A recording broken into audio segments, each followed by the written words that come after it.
56 എന്ന വകുപ്പിലാണ് സ്ഥാനാർത്ഥിത്വം പിൻവലിക്കുന്നതിനെ കുറിച്ച് പറഞ്ഞിട്ടുള്ളത്. അതിൽ 1, 2, 3 ഉപവകുപ്പുകളുണ്ട് സ്ഥാനാർത്ഥിത്വം പിൻവലിക്കൽ. ഏതെങ്കിലും സ്ഥാനാർത്ഥിക്ക് തന്റെ സ്ഥാനാർത്ഥിത്വം രേഖാമൂലമുള്ള നോട്ടീസ് വഴി പിൻവലിക്കാവുന്നതും ഏതൊരു സ്ഥാനാർത്ഥിക്കും തന്റെ സ്ഥാനാർത്ഥിത്വം രേഖാമൂലമുള്ള നോട്ടീസ് വഴി പിൻവലിപ്പിക്കാവുന്നതും ആ നോട്ടീസ് നിർണയിക്കപ്പെടുന്ന അങ്ങനെയുള്ള വിവരങ്ങൾ അടങ്ങിയിരിക്കേണ്ടതുമാണ്. ആ നോട്ടീസിൽ എന്തെല്ലാം വിവരങ്ങൾ ചേർക്കണമെന്ന് നിയമത്തിൽ പറഞ്ഞിട്ടുണ്ട്. അതെല്ലാം ചേർക്കണം.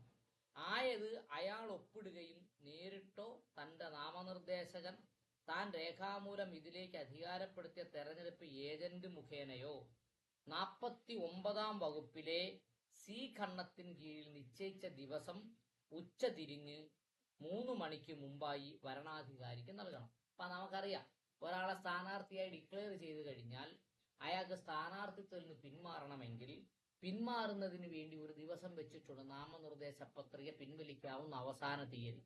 ആ തീയതിയിൽ 3 മണിക്ക് മുമ്പായി എന്ത് ചെയ്യേണ്ടതാണ്?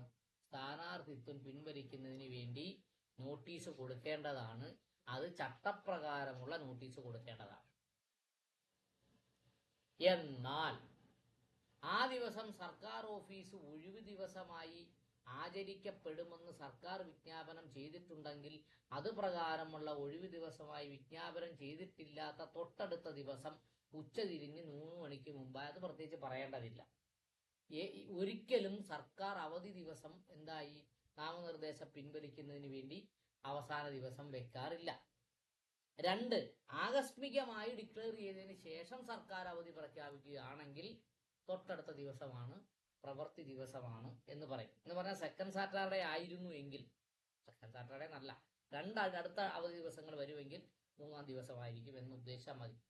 അടുത്തത് 56-ലെ 2, 1-ാം ഉപവകുപ്പിന് കീഴിൽ തന്റെ സ്ഥാനാർത്ഥിത്വം പിൻവലിക്കുന്നതിന് നോട്ടീസ് നൽകിയ യാതൊരാളെയും ആ നോട്ടീസ് റദ്ദാക്കാൻ അനുവദിക്കുന്നതല്ല.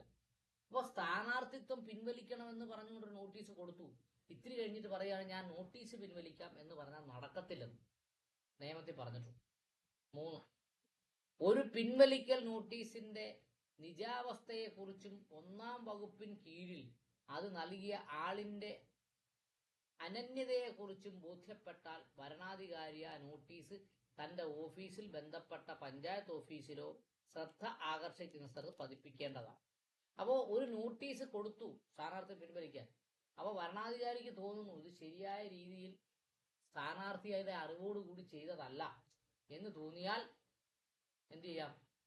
അത് നിജാവസ്ഥയെക്കുറിച്ചും 1-ാം വകുപ്പിൽ നൽകിയ ആളിന്റെ അനന്യതയെക്കുറിച്ചും ബോധ്യപ്പെട്ടാൽ ഭരണാധികാരി ആ നോട്ടീസ് തന്റെ ഓഫീസിൽ ബന്ധപ്പെട്ട പഞ്ചായത്ത് ഓഫീസിലും ശ്രദ്ധ ആകർഷിക്കുന്ന സ്ഥലത്ത് പതിക്കേണ്ടതാണ്.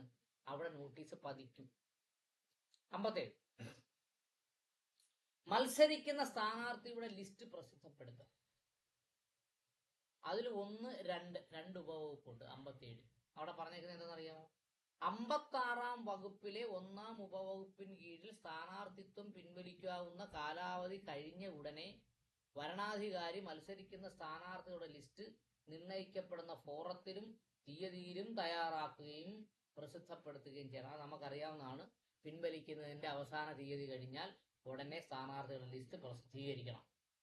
അടുത്തത്, പ്രസ്തുത ലിസ്റ്റിൽ മത്സരിക്കുന്ന സ്ഥാനാർത്ഥികളുടെ മലയാള അക്ഷരമാല ക്രമത്തിലുള്ള പേരുകളും നാമനിർദ്ദേശ പത്രികയിൽ നൽകിയ പ്രകാരമുള്ള അവരുടെ മേൽവിലാസങ്ങളും നിർണയിക്കപ്പെടാവുന്ന അങ്ങനെയുള്ള മറ്റു വിവരങ്ങളും ചേർക്കേണ്ടതാണ്.